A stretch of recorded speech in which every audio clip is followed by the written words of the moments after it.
Hi, everyone. This is Cherry here with the Nonprofit 2.0 podcast, where we help nonprofit leaders build scalable and strategic organizations that will deliver impact for years and decades to come. Today, I have the pleasure of introducing Kathy Archer. She is a leadership coach specific for nonprofit organizations. And, through our work building systems, we see so many leaders who are managing lots of different departments. We're seeing people feel sometimes burnt out by the impactful work that they do because they just give and give and give. And part of being a leader is also just creating that balance and knowing who you are and making sure you're setting the organization up for long-term success. So, Kathy, I'd love for you to introduce yourself. Yes, thank you so much for having me on the podcast and having this conversation. I was once one of those leaders who was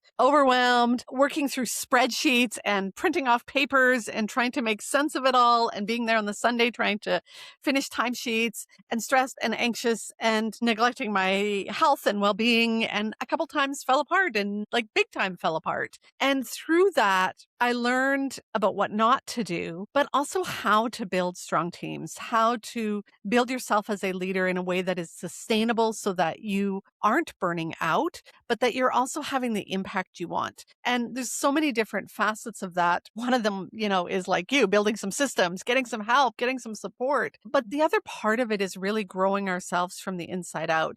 And I think as nonprofit leaders, we think of the work that we want to do as sort of outside of work. Work-life balance is after work. And if I want to do some personal development, that's after work. And I'm here to tell you that those are both part of work. And that is what helps you develop as a leader. So I am the author of 2 books, Mastering Confidence and Character-Driven Leadership for Women. I teach, coach, and mentor women leaders in the nonprofit space. And I really help leaders accept sort of who they are, their authentic selves, and lead in that authentic way, because you will be so much happier and more effective if you just embrace your strengths, gifts, and talents and quirks. Yeah, absolutely.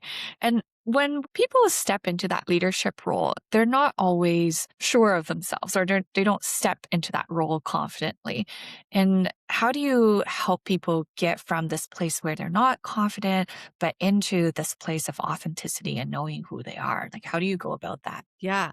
Well, oftentimes they're not even stepping into the role. The role is thrust upon them, or Yeah. they're thrown into it, or they just do it for a while before they actually get the title or the acknowledgement. In nonprofit space and in corporate as well, often we're moving sort of from the work, the frontline work, into leadership without the training and the support to step into that next level. So we're really good at what we do, whether that's managing group homes or, fundraising for a big corporate or nonprofit. We're really good at it. So they give us a team, and we don't know the first thing about managing teams. And so that's part of where that lack of confidence comes in. We're actually lacking competence. We don't know how to navigate those difficult conversations. No one's really taught us how to address a performance issue, how to help grow people through a performance appraisal, what to do when people push back at a staff meeting. And we're often told that those are the soft skills, and we don't really know how to teach those, or we're not teaching them, right? And so we step into these leadership roles lacking the competence. And so we feel that imposter syndrome or that hesitation or that doubt or that lack of confidence. And so until you start to build some of those skill sets, and this is why, as I said earlier, this is the work of leadership. So if we're talking about learning to be more emotionally intelligent or learning to navigate conflict, those are things you need to do during your workday, and figure out how to do that. Once you learn how to do those things, you develop a level of first courage to practice those skills. You're not just automatically, and that's what we think, oh, I take the course, so I should be good at it. No, there's a transition period, right? Where you have to practice and it feels awkward and weird and you kind of mess it up before you start to get better at it and develop that level of confidence. So it's a journey to develop those skills. And I love what you said about the difficult conversations because I remember being at university and having communications classes, and I had no idea why we were setting up tents blindfolded. And in that moment, it didn't mimic real life or in a work setting. It's so hard to teach without being in that environment. Yeah. And Yeah. that those first 5 times where you have difficult conversations with clients or with your team or with different people, it's so hard. It's so hard. You don't know how to react. You don't know how to calibrate the response and that communication piece. Like everyone talks about it, but it's actually so hard to teach in Yes. any kind of classroom, like low stakes setting. Well, and when we're practicing it in the real world, it takes a level of vulnerability and courage, right? And one of the challenges for leaders is I'm supposed to know everything and I'm supposed to be really good at my job. And so if I'm admitting that I don't know how to do this and I'm just going to come out kind of messy, there must be something fundamentally wrong with me. And that's those beliefs that we keep having that hold us back. And so we have to sort of recognize, no, I don't know. And I do need to learn. And so I'm going to have to fess up that I'm learning and it's going to come out all awkward and weird until I develop that. Yeah, but we're all learning. All day, every day. Yeah. Yes. Yes. Okay. So coming back to how people developed into authentic leaders, one of the first things that I thought of was just this in our company, we do really come back to the values that we have. How do you help leaders figure out their values, or is that even part of the conversation when you work with a leader? Yeah, yeah. It's an ongoing conversation we have. And if they are also a member of my training library membership, I send them to a mini course on, it's called values verification. So first they name their values, but that's where we often stop. I value honesty. I value respect. I value flexibility. I value fairness. Okay, that's lovely. But what does that mean in the real world? And my definition of honesty may be different than your definition of honesty. So we take those values and we start to define them and put examples to them. So you might say, if they miss the Coke or the sugar underneath the grocery cart, you're like, whatever, sucks to be them, right? The next person might be rushing back in saying, hey, I didn't pay for this, right? So honesty is different. But then we start to put it into practice. So how do you in a staff meeting recognize when somebody is valuing efficiency, like let's get through this topic, and somebody else is valuing that diverse conversation, right? And you have this conflict between two people and you're trying to navigate that. And you may have a whole different set of values coming into that same conversation. So I Right. really help people identify their values, define their values, see how they honor their values. If you love, for me, learning is one of my top values. I am a lifelong learner. But there was a period of time when I was so deep in the work and lost in survival mode that I hadn't read a book in 2 or 3 years, that I hadn't taken a course that wasn't something really specific to something I absolutely had to learn at work. And part of my soul was like not being fed at that point in time, right? I'm like, and when I recognized that, I'm like, I'm not honoring my values. Family is important to me. And I say that, but I'm working late and I'm at the office on a Sunday morning. And so when my staff said to me that I lacked integrity, I was like, what do you mean I lack integrity? But I'm not walking my talk. So Mm. values is all connected to action. It's not just a word. How do you live that value every day in your life? And so we look at all of those things and every time there's a conflict, whether that's an inner conflict or conflict between two people, it's a conflict's value. Just like we were using the example in staff meeting, right? If I'm like, oh, I got to get this done, I should stay late, my value of work-life balance is being pushed up against. But if I don't, like my people need me and my clients, right? Maybe you value excellence and perfectionism and high quality work.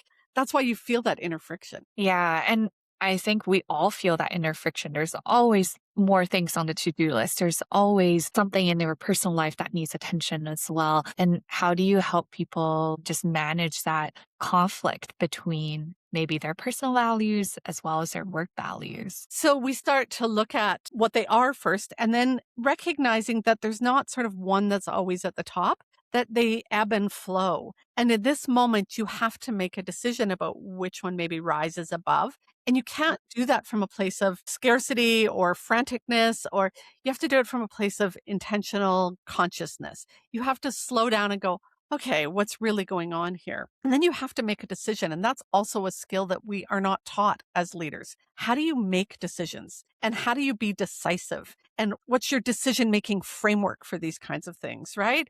So part of your decision-making framework might be what are my values and what are the values of the organization and the clients here, but also time and efficiency and who else is involved in dollars and right? Like there's so many other factors in making a decision. And so when you start to have a framework for making decisions that values is a part of, there's never a black and white answer. And that's one of the things that in leadership we have to recognize is the higher up you get, the more gray the decisions get. There's less black and white. It's not right and wrong. You make it right once you've made that decision, but the decision is never just this or that. Yeah, absolutely. I've certainly found having our business values and having our team values has helped me a lot in the decision making. And as you know, we build systems for lots of different types of clients. Many of those are in the nonprofit space. And some of the work that I feel most proud of is the nonprofit work that we do. So every once in a while, maybe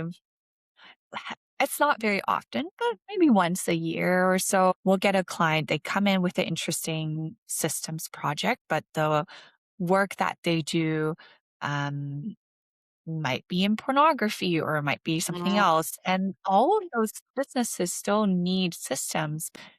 We can't, well, at least I can't in good conscience say some of my favorite clients are doing anti-human trafficking work. Meanwhile, I'm working, yes. and even if it's consensual, I think there's just a little bit of a disconnect.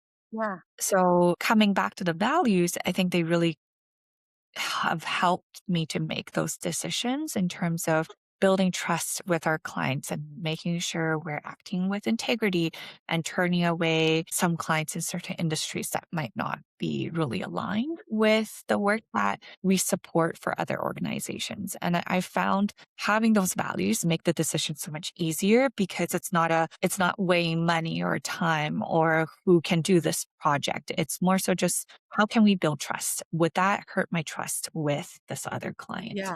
Yeah. Yeah. I mean, a good example in the nonprofit space is, will we accept funding from this donor?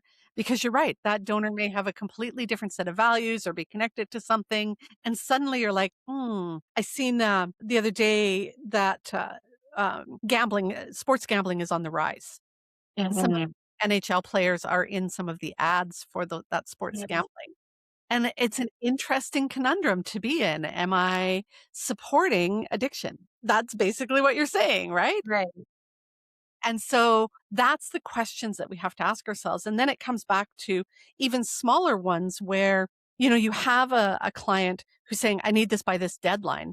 And you know that if you're pushing to get that deadline, it's actually putting you out of balance. It's maybe putting other clients on the back burner that you've made promises to. And so it's like, ooh, how do I have that conversation? Or maybe they're being not overtly rude, but, like, there's some of that stuff that is, like, they're starting to hit that line of borderline, inappropriate way they're talking to your staff. Okay, now what do I do, right? So there's all those kinds of things that come into play. Yeah, absolutely. And when it comes to values in the organization, do you encourage people to build their own values and then have like teams come together and build their team values as well? Or how do you go about that Yeah. alignment piece? Yeah. And that's why I say this is inner work. We have to sit down and do this work ourselves. And then we have to figure out first, do my values align with this organization? And I think that's sometimes where people get stuck.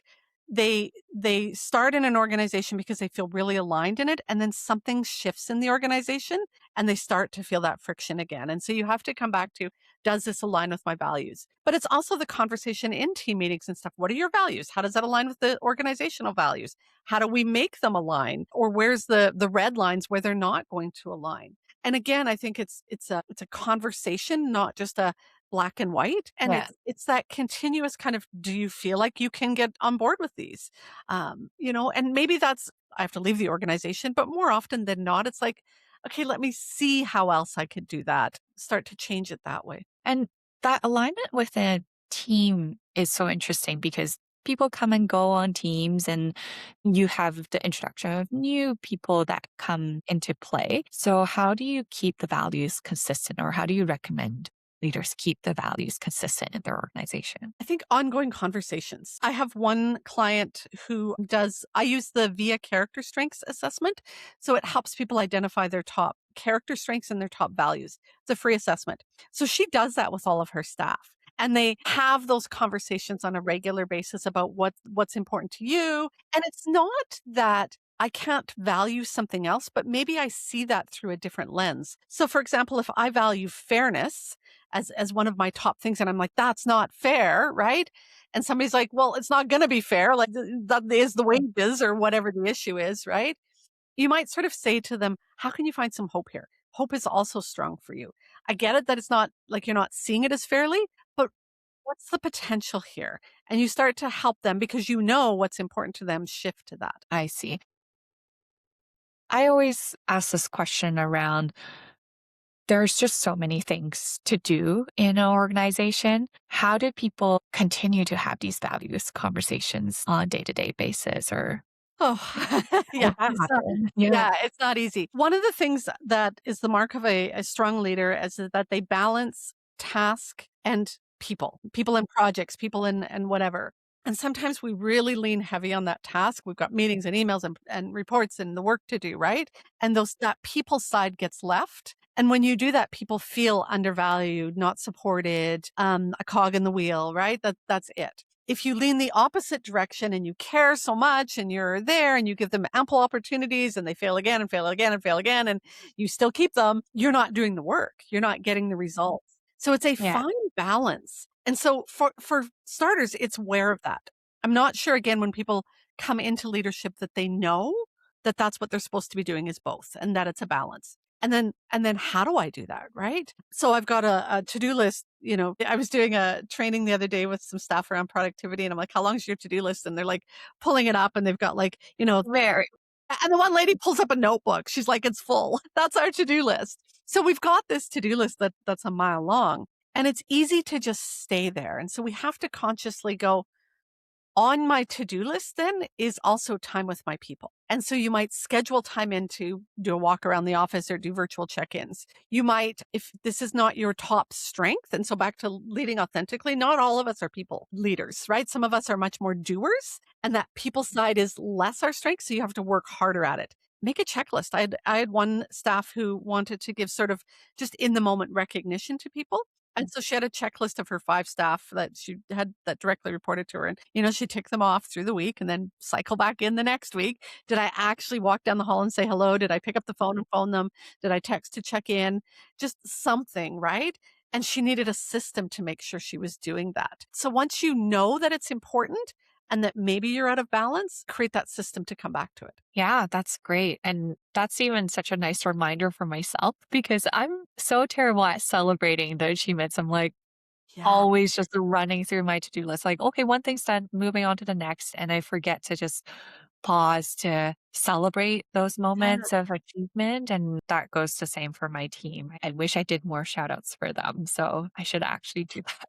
But that's also we were talking about authentic leadership. Your strengths are in a different place and you excel at those. That's what's gotten you to where you are. You guys just won the award from Airtable around the nonprofit work that you do. That's because you produce good results. And so we want to make sure that we're honoring our strengths. If we try and make you be that, and this, I'm making this story up. This isn't you, but in general, right? Like this soft, very personal leader who's like checking in on people all the time, you may not be leaning into your strengths. And so we have to find that balance, right? I have one leader who, yeah, that's not her best place to hang out, but her next in line is. And so they'll sometimes divvy up tasks.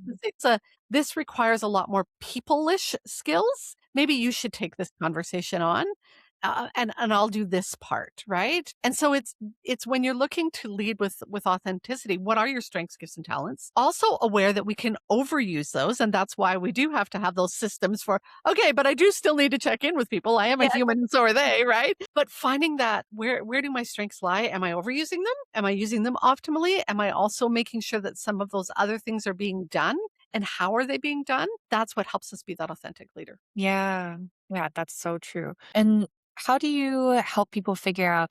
We talked earlier about just figuring out their strengths. how do you help people figure out their strengths and weaknesses? Like, Mm, it might not always be apparent to ourselves, right? Because yeah. we're just living in our own heads about, oh my gosh, I need to do 100 things today because my to-do list is a mile long. How does someone actually sit down and like figure out what their strengths and Yeah. weaknesses are? So I mentioned the VIA character assessment. So that will give you your character strengths. It's free. I'm also a certified Gallup strengths coach. So I'm often encouraging people to do their Clifton strengths, which is not free, but that's one. But beyond that, it's looking at what do people talk about you? Like, oh, can you handle this? Like they're mentioning you in meetings or they're asking you to pick up jobs because you're probably good at it, right? Noticing places where you get into what's called that flow state where time stands still and you're like you just get deep in and you love it. Notice those places where it feels good and it's easy and it's energizing and if you could just spend so much time there you would. So notice those places. Notice that often I'll go back to like performance reviews or, you get those little emails from people that are like, hey, thanks for this. Go back and see what people are saying about you. There's other places that you can just sort of do other little assessments to kind of get that. But you'll start to recognize when you pay attention. And this again is the inner work. Have a notebook where you're like, at the end of the day, just write down where did I just feel my best today? Like Mm, what did I enjoy doing? And conversely, what did I hate doing? Right? Like what felt like work and draining and oh my God, like I don't ever want to do this again. Just notice those and that will help you start to pick out your strengths. that's great. That's great advice. And we talked about strengths, and there's areas of development as well. How do you actually help someone develop in those areas? Yeah. So in my book, Character Driven Leadership, I really talk about creating your personal and professional learning plan that is not your performance appraisal. Your performance appraisal is lovely, and I hope organizations have them, though I know that they don't in many cases. But you need to create your own set of goals and your own plan for how you're going to achieve them. So when I first stepped into leadership, one of the first things that I recognized I was not so good at was networking. I'm an introvert at heart. I do not like going into, big groups. If I do, I'm looking for the three people I know and I'm going to cling to them, right? So I needed to learn how to work the room. So first thing I did, because learner is one of my top strengths, I headed to the library and borrowed as many books on networking as I possibly could. And I learned little techniques to help you work the room, like read the newspaper in the morning so that you know some news so you have something to talk about, right? Have a couple questions, a cue card in your back pocket. This has changed now with technology, but those are the skills that I learned. And so you need to have a plan of how to learn some of those skills that you're learning. And I talk about them in 90-day sprints rather than like this year I'm going to learn this. But those goals have to have a plan, like how am I going to learn that? Am I reading a book? Am I taking a course? Am I journaling? Am I meditating?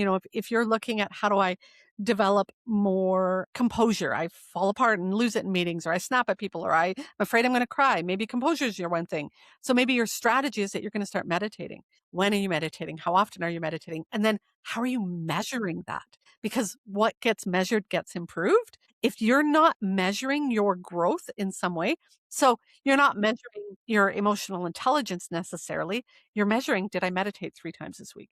That's it, right? Like, Right. so you create a plan like that, that is your work that you're working on. Nobody else needs to see that plan. I mean, I often am working and helping people define their plans more clearly, but that's yours and yours alone. You may want to share some of that with your supervisor, but if it's not a safe place, definitely not. But if it is, and you want to kind of say, hey, I'm also working on this. And yeah, I'm reading this book, or I'm practicing this skill here. Can you give me more Right. opportunities? That might work too. Mhm.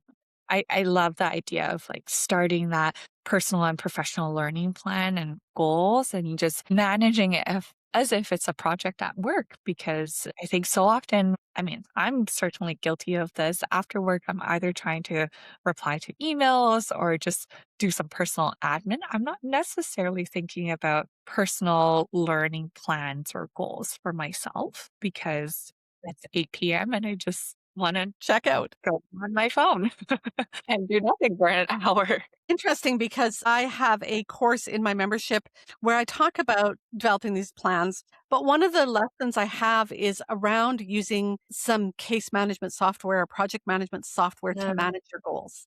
So it is just like a project at work and the need to do a weekly review. And so if you have stuff that is in your system that's, hey, have you meditated this week? Or did you finish that book? Or, how are you practicing the skill? Write down your examples. It's going to feel like it's just part of work and it's much easier to manage. Yeah. And I actually, as much as I say on the day to day, I don't have a learning plan. It's certainly not 90 days for me, but I do have a friend that we share our goals with each other and just try and do a quarterly call to keep ourselves accountable. I am certainly guilty for only reviewing those goals the night before we have our call. Top of mind 3 times a year after January.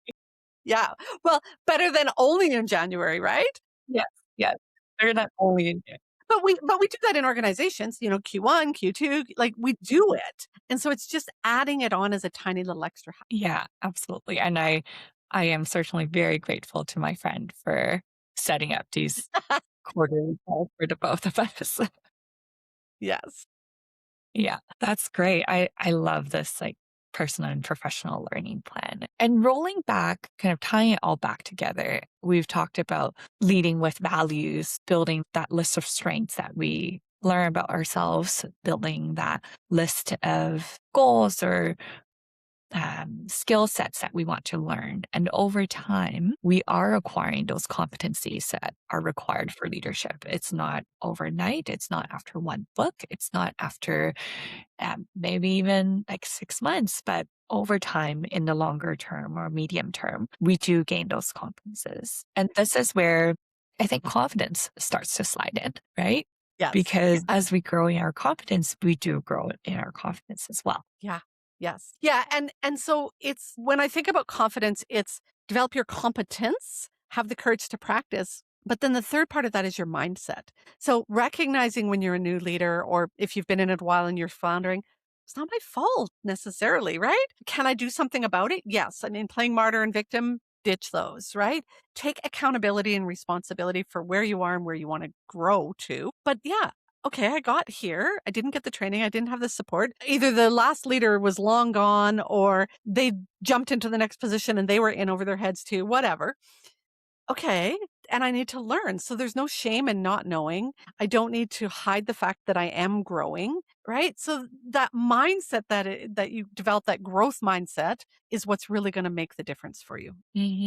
Yeah, absolutely. Even in what you were just saying, you're also outlining what's in our control, like the learning that we can do, the books that we can read, the journaling that we can do every so often. But there's also things that's not within our control, like having a supportive board or having a supportive leader within the organization that's also helping cultivate those skill sets. And it's about recognizing what the circumstances are that you're trying to do your best within. Yes, yes. Yeah, the perspective, the mindset, it's so important. And I think often we are just head down in the to-do list and you're not seeing that bigger picture without pausing and getting that perspective shift. Yeah, absolutely. Absolutely. So I love this conversation. I think people can take lots of things away from their characteristics assessment, figuring out what they're good at, what they're bad at, or what they need improvement on. And we all have lots of things that we want to work on. And coming full circle in terms of improving that confidence and making sure they're leading based on values. How can our listeners find you? Absolutely. You can head to my website, kathyarcher.com. You can find me on all the socials at Kathy D. Archer. LinkedIn and Instagram is where I spend most of my time. And then you can find either of my books, Mastering Confidence or Character Driven Leadership. On Character Driven Leadership, you can find wherever you buy books. Mastering Confidence is on Amazon and Audible. And just reach out to me on any of the socials. Send me a DM if you have questions, want to talk more than willing to have those conversations. That's awesome. Well, thank you so much. And I really appreciate the conversation and everything that you've shared. This is certainly a really interesting topic for me because I lead our team at Clarybase and we help lots of leaders get sanity back in their day by having good systems and by having good ways of tracking their funding, tracking their programming, and tracking their volunteers and donors and everything under the sun in terms of a nonprofit. So if you ever need help with your systems or if your data is just really messy at the moment and you want some improvements, you can also reach out to us at clarybase.com. And our goal is always to support leaders in their leadership journey in terms of setting their team up for scale and for successes. Okay, well, thank you for tuning in and thank you for joining, Kathy. Thank you. It's Oh, great to have the conversation, and I hope people will reach out. great.